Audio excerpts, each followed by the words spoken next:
We are on a quest of such epic scale that we are going to need the help of Dora the Explorer and Indiana Jones. But unfortunately, neither of them are available because neither of them are real. But the treasure, that's real. The linchpin, the kingpin, the man that brought the bowling pin to Muskegon may have also brought to Muskegon the gold that was once in the possession of the former president of the Confederate Union.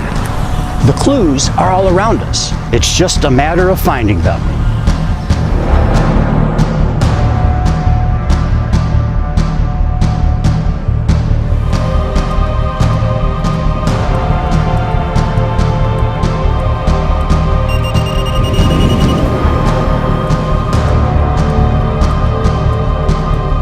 This is Hackley Park, the namesake of one Charles Henry Hackley.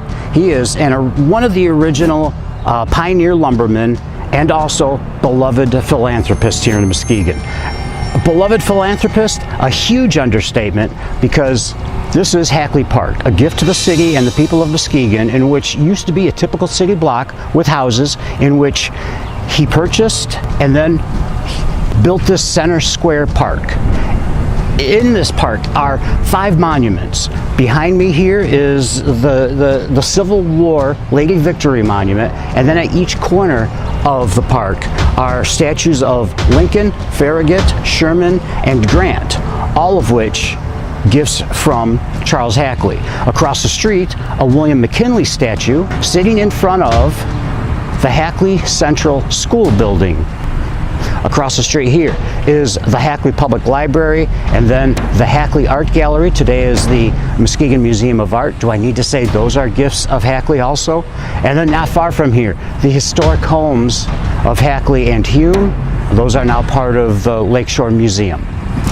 Well, okay, the pattern is clear. Yet, these items are things seen all within a few city blocks. Charles Hackley's contributions, influences, and gifts are well beyond the scope. Frankly, it was outright monumental. The contributions of this one man include many things either long forgotten, long gone, or both. It was his leadership role, business expertise, and investments that helped transform Muskegon, the one-time lumber queen of the world, into a dynamic and diversified industrial center. That's the history lesson. The legend is that somehow Charles Hackley managed to get that Confederate gold up here to Muskegon. For some reason, this treasure is on the bottom of Lake Michigan. Somehow. The clues are supposedly here in this park. Legend has it, Muskegon had such an abundance of passenger pigeons that they would often block out the sun for hours at a time while swarming overhead. Okay, so the working theory is a simple one. The Civil War Monument, a gift by Hackley. The clock tower that sits on the Central School building, also gifted by Hackley. So if we draw a line through them, they will either lead us to the clues, or maybe it'll lead us to the treasure itself. So the proof is in plain sight. Let's go find some treasure.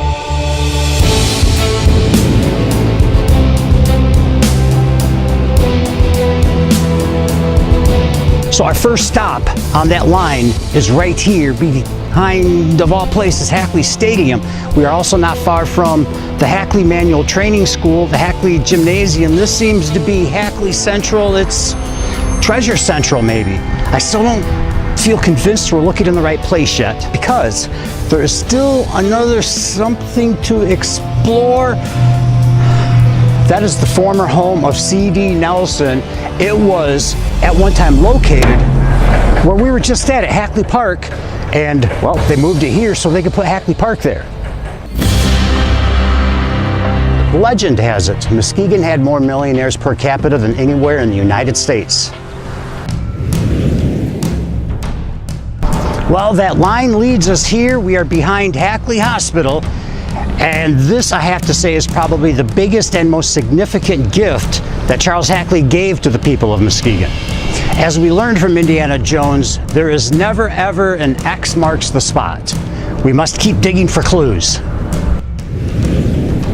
This is the end of the line because I'm quite sure we have found our treasure. Let's go and find some treasure. It's right here. Okay, Charlie, got you some donuts.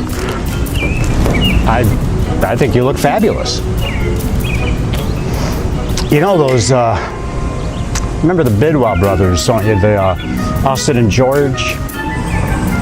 Shortly after you passed away, there was a rumor that they had buried gold on Mona Lake during the Civil War. Can you believe that? I know that expression. You started that rumor, didn't you? Stone cold expression, Charlie.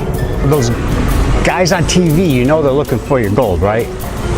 A TV, it's a television. It's like a radio, but with moving pictures.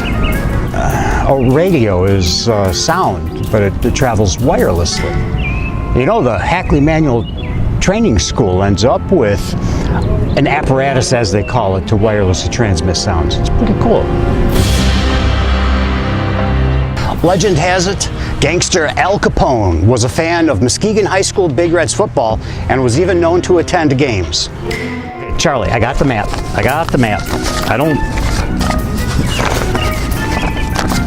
Okay. The footprints. Charlie, footprints. Down here. Down here. Footprints. I don't get the footprints. It seems too obvious. It's just leading back over there. We were just over there. The treasure of Charles Hackley is indeed in plain sight. Charles Hackley, like many other Muskegon lumber barons, grew wealthy from humble beginnings. With Hackley, he had a knack for sound, savvy business decisions. He also surrounded himself with the input of other brilliant minds. His business partner, Thomas Hume, would definitely top that list, as would his father, Joseph Hackley. Now, his friend, Frederick Nims, was influential with Hackley. Hackley believed, through the recommendation of this friend, to give these gifts while he was still alive so he could oversee it. Robert Bunker quoted the phrase on the cornerstone of the library, "The possession of the living, the heritage of posterity." It's really tough to nail down what exactly that could mean. It could mean an inheritance of wealth. Or perhaps think of it as goodness. Goodness echoing, like a domino effect. Hackley's biographer, Lewis Haight, wrote, "He worked hard and saved his money so he could pass it along to you and me, with the hope that we in turn would pass it along to others." What are we doing to carry out his wishes?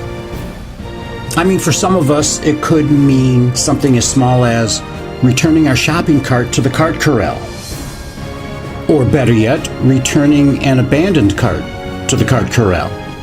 Happily, not begrudgingly. Hackley's treasure is one of mindfulness with a big heart, joyful goodness, and civic pride in all of us.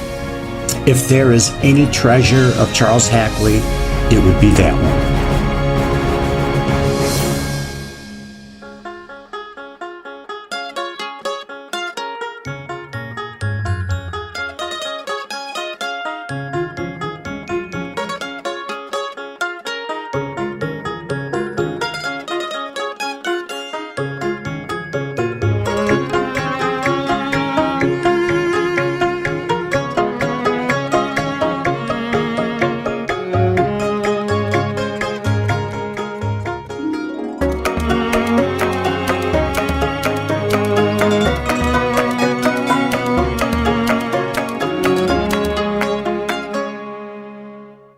Famous people that have called Muskegon home: Buster Keaton, Iggy Pop, Harry Potter. Wait, Harry Potter, that's not right. That's not right. It's Colonel Sherman Potter. That's Harry Morgan, who portrayed MASH TV's The Lovable Colonel Potter. And his real name, by the way, Harry Bratsburg. Iggy Pop's real name, James Osterberg. Buster Keaton's real name, his mama named him Buster Keaton.